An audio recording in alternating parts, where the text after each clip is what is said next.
إن الحمد لله نحمده ونستعينه ونستغفره. Мы прибегаем к Всевышнему Аллаху от зла наших душ и от наших скверных дел. Того, кого Аллах поведет прямым путем, никто не собьет, а того, кого Он собьет, никто не сможет наставить. Я свидетельствую, что нет никого достойного поклонения, кроме Аллаха, у которого нет сотоварищей, и который превыше того, чтобы иметь равного или подобного себе. Я также свидетельствую то, что Мухаммад его раб и посланник, его избранник и любимец, ответственный за его откровение. Господь отправил его в качестве милости для миров и довода для всех рабов. Посредством него Аллах направил на прямой путь из заблуждения, просветил после невежества, даровал многочисленность после малочисленности, обогатил после бедности.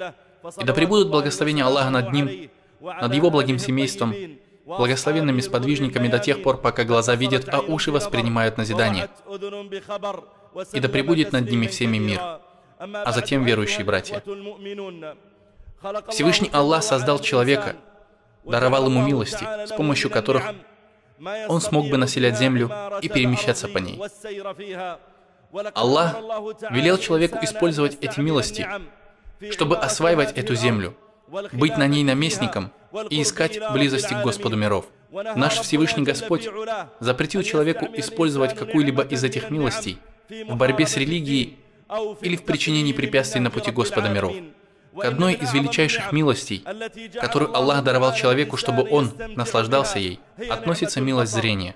Человек может видеть то, что пожелает, видеть свою жизнь, смотреть в книгу своего Господа, наблюдать за знамениями во Вселенной, смотреть на создание Всевышнего Аллаха. Из-за того, насколько важно зрение, Всевышний Аллах повелел сдерживать его и потуплять взор. Всевышний Аллах сказал: «Скажи верующим мужчинам, чтобы они опускали свои взоры и оберегали свои половые органы. Так будет чище для них». Аллах также сказал: «Скажи верующим женщинам, чтобы они опускали свои взоры и оберегали свои половые органы. Пусть они не выставляют на показ своих прикрас». Ибн Кайим, да помилует его Аллах, сказал: «Сначала Всевышний Аллах приказал опускать взоры, после чего последовал приказ оберегать половые органы. Потому что если человек даст свободу своему зрению, это может привести к распущенности половых органов». Всевышний Аллах не сказал опускать взоры и оберегать свои языки или уши, несмотря на то, что слух и язык находятся близко от глаз. Он сказал опускать взоры и оберегать половые органы. Тот, кто даст свободу своему взору, после этого может упустить и свои половые органы. Поэтому наш пророк, да пребудут над ним благословения моего Господа, предостерегал своих сподвижников от свободных взглядов и объяснил им, как это может повлиять на праведность или нечестивость сердца. Пророк, да благословит его Аллах и приветствует, сказал, завещая Али, да будет доволен им Аллах. И это был Али, с его поклонением, близостью к Аллаху, джихадом и мудростью. Вместе со всем этим пророк, да благословит его Аллах и приветствует, сказал ему: «Али, пусть за первым взглядом не следует второй». То есть, если твой взгляд упал на какую-то женщину, ты увидел ее красоту, не смотри на нее долго и не повторяй свой взгляд. Пусть за первым твоим взглядом не следует второй. Поистине, за первый ты не будешь спрошен, а второй против тебя. Когда пророк, да благословит его Аллах и приветствует, был в хаджи, повинуясь Аллаху, вокруг него были толпы людей в храме. Они поклонялись Аллаху и обращались к нему с дуа. Вдруг одна женщина подошла к посланнику Аллаха, да благословит его Аллах и приветствует. И это была женщина из племени Хасаам. Она пришла, чтобы спросить о чем-то пророка, да благословит его Аллах и приветствует. Ей нужна была фатва. Женщина была видная. И Фадль ибн Аббас, молодой юноша, начал смотреть на нее. И он был рядом с пророком, да благословит его Аллах и приветствует. Аль-Фадль начал украдкой смотреть на нее. Он не смотрел на нее открыто, потому что не имел права на нее смотреть. И он также стеснялся посланника Аллаха, да благословит его Аллах и приветствует. Но он был молодым человеком, она была молодой девушкой. Он, то есть Аль-Фадль, был красивым человеком, и он принялся украдкой смотреть на нее, а она на него. Пророк, да благословит его Аллах и приветствует, взял Аль-Фадля за щеку и повернул его лицо от ее лица. Он повернулся еще раз, и он опять повернул его. Затем пророк, да благословит его Аллах и приветствует, сказал: «Я увидел молодую девушку и молодого юношу и побоялся, что шайтан нанесет им вред». Так пророк, да благословит его Аллах и приветствует, внимательно следил за потуплением взора. Когда люди были в хаджи, и занимались тем, что молили своего Господа и взывали к Его милости. Вместе с этим он, да благословит его Аллах и приветствует, следил, чтобы Аль-Фадль прекратил смотреть на женщину, совершающую хадж. Так что можно сказать о том, в каком положении находимся сейчас мы, когда кто-то сидит и смотрит какой-то канал, перед ним разные сорта чая и кофе и чего-то другого. Или же он сидит в интернете или, возможно, смотрит что-то в своем телефоне, который у него в руке. Он не на хаджи, не на умре, не в жаре, он не в храме, когда вокруг него люди, и он, может быть, постесняется их. Нет, все подготовлено для того, чтобы смотреть на запретное. Каким будет тогда его положение? Как это повлияет на его сердце? Как его душа может испортиться? Все беды начинаются со взора. И большой огонь раздувается из маленьких искр. Сколько взглядов погубили сердце своего хозяина. Так же, как стрелы, только без лука и тетивы. Его глаза радуются тому, что повредило его душу. Его глаза радуются тому, что нанесло вред его душе. И нет блага в радости, которая обернулась вредом. Сколько взглядов вызывали в сердце своего хозяина сожаление, привели к мраку в его сердце и сделали его сердце жестким, после того, как оно было мягким. Один из наших праведных предшественников однажды шел со своим шейхом. Они прошли мимо красивой женщины. Тот человек, он был молодым. Он начал смотреть на нее и оборачиваться в ее сторону. Его шейх сказал ему: «Клянусь Аллахом, ты увидишь последствия этого, даже если пройдет какое-то время. Ты увидишь след этого запретного взгляда на твоей богобоязненности и твоей любви к Аллаху, в твоем мягкосердечии, в твоей памяти и в твоем знании». Он сказал: «Ты непременно увидишь последствия этого, даже если пройдет какое-то время». Тот человек рассказывал: «И я забыл большую часть Корана через 40 лет». Поэтому, если ты увидишь в своем сердце жесткость, если ты уже не испытываешь смиренный страх в намазе, если на тебя не оказывает воздействие чтения Корана, если ты заметил, что ленишься выстаивать дополнительные ночные намазы и подчиняться Аллаху, посмотри на свое зрение, на что ты разрешил ему смотреть, и посмотри, как это повлияло на тебя. Может быть, человек всего один раз посмотрит на что-то, но это породит продолжительные печали. Поэтому Ибн Аль-Кайим, да помилует его Всевышний Аллах, говорил: «Защищай свои взгляды. Воистину, если ты не сделаешь этого, они перерастут в идею». Он сказал: «Оберегай свои взгляды, ведь если ты не сделаешь этого, они превратятся в мысль». То есть, если человек посмотрел на красивую женщину, или, возможно, на красивого юношу, он говорит ему: «Защити свой взгляд, верни его». Если ты этого не сделаешь, в твое сердце зайдет мысль о вступлении с ней в какие-то отношения, с ней или с кем-то другим. Защити свой взгляд. Поистине, если ты не сделаешь этого, он перерастет в мысль.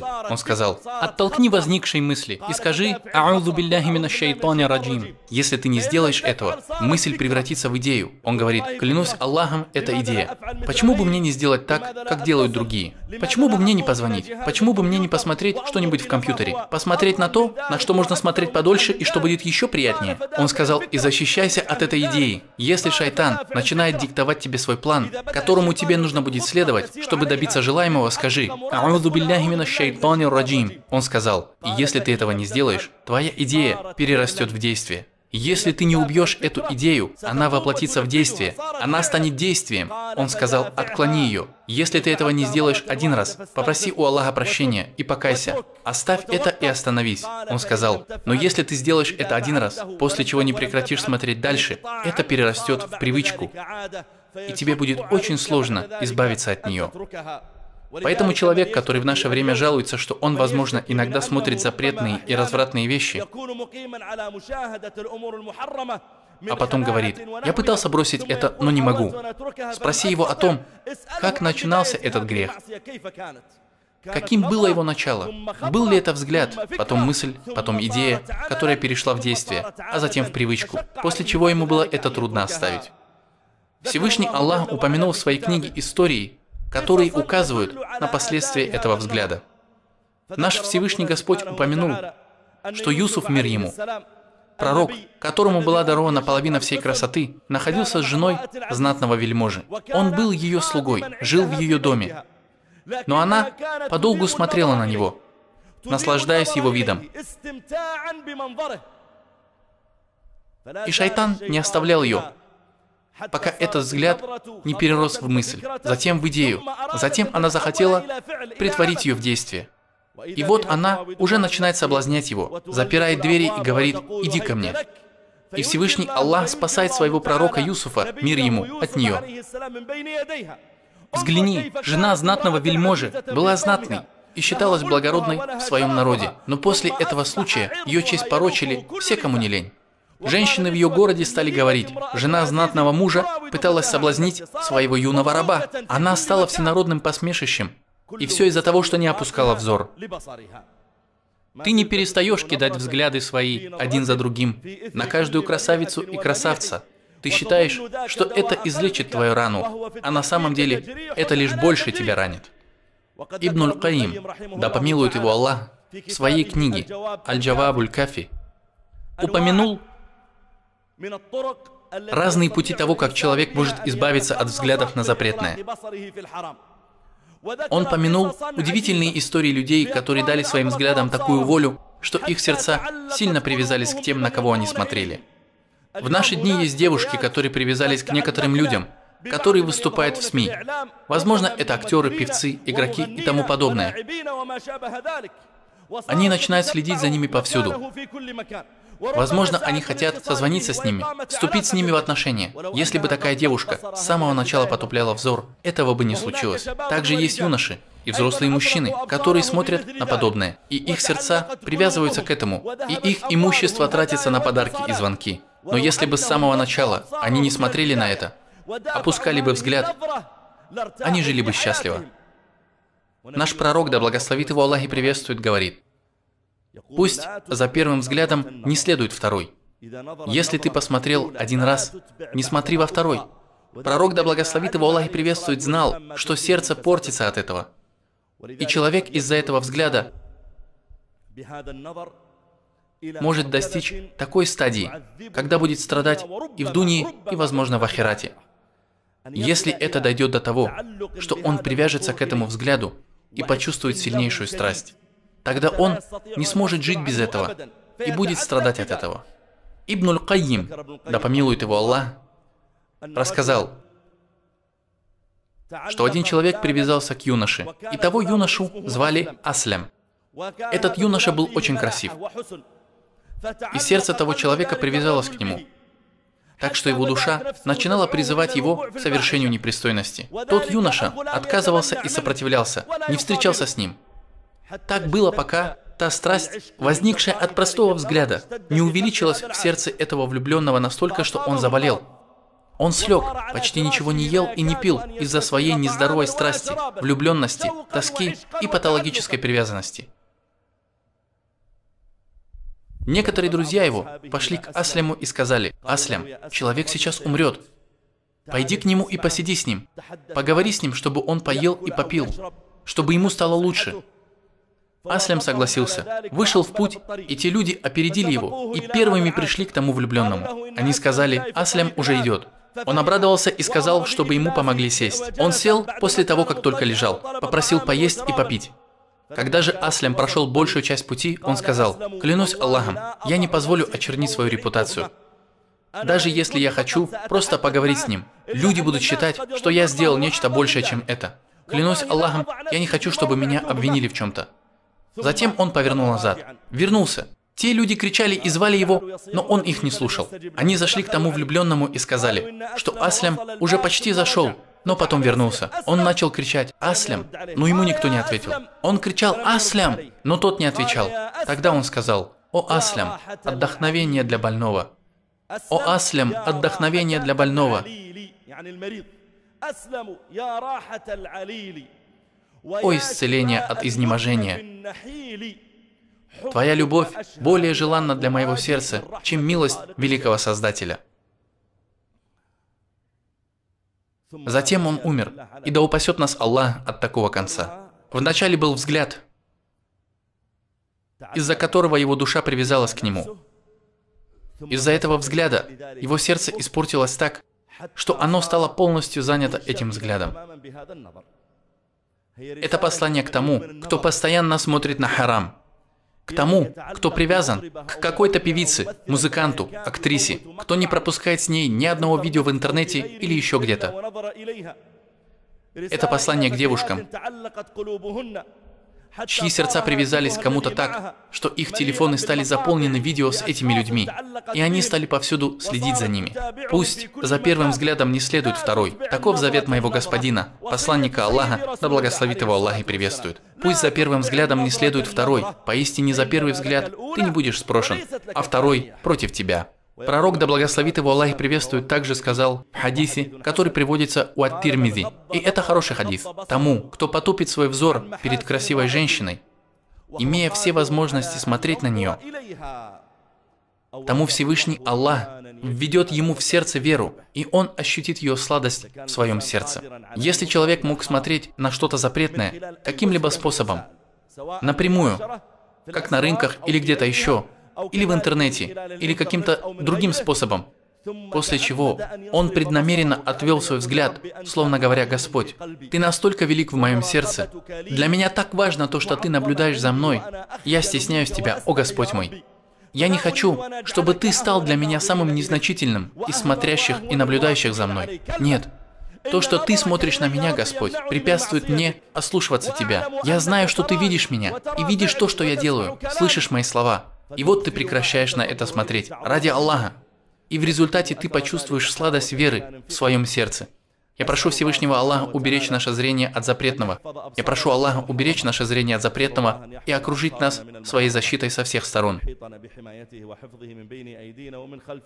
На этом я заканчиваю и прошу великого Аллаха прощения для себя и для вас от всякого греха.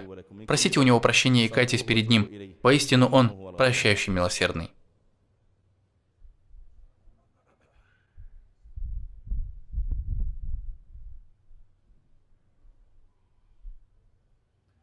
Хвала Аллаху за Его милость и благодарность Ему за дарование им успеха. Я свидетельствую, что нет никого достойного поклонения, кроме Аллаха, у которого нет сотоварища, и свидетельствую, что Мухаммад Его раб и посланник, призывающий к Его довольству. Да благословит Аллах и приветствует Его, Его семью, друзей и любимых Ему людей, а также тех, кто пойдет по их пути, последует по их следам и их сунне вплоть до судного дня. А затем, уважаемые братья, одна из главных обязанностей братства в Аллахе выражается в том, что человек должен желать блага другому и помогать ему в беде, оказывать помощь, когда он нуждается. Как сказал наш Господин, посланник Аллаха, да благословит его Аллах и приветствует, Аллах будет оказывать помощь своему рабу, пока сам раб оказывает ее своему брату. Когда человек будет помогать своему брату, Аллах будет помогать ему. К этому относится и то, чтобы человек расходовал свое имущество на своих братьев, будь то нуждающиеся братья, или же те, которые находятся в стесненном положении.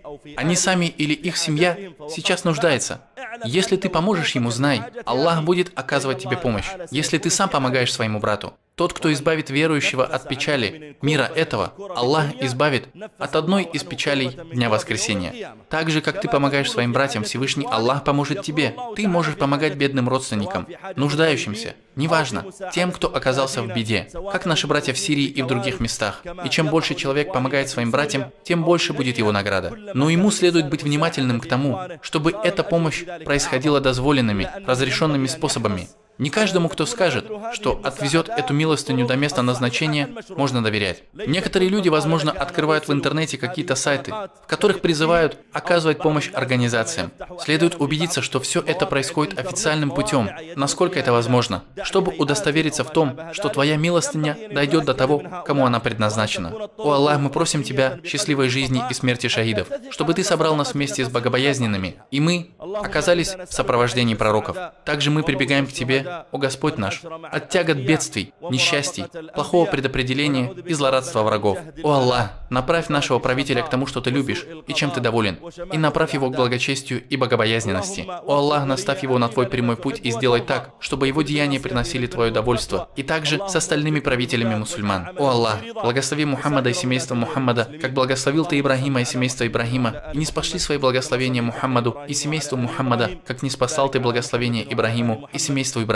Воистину Ты хвалимый славный. Твой Господь, Господь могущества, пречист и далек от того, что они приписывают Ему. Мир посланникам, хвала Аллаху, Господу миров.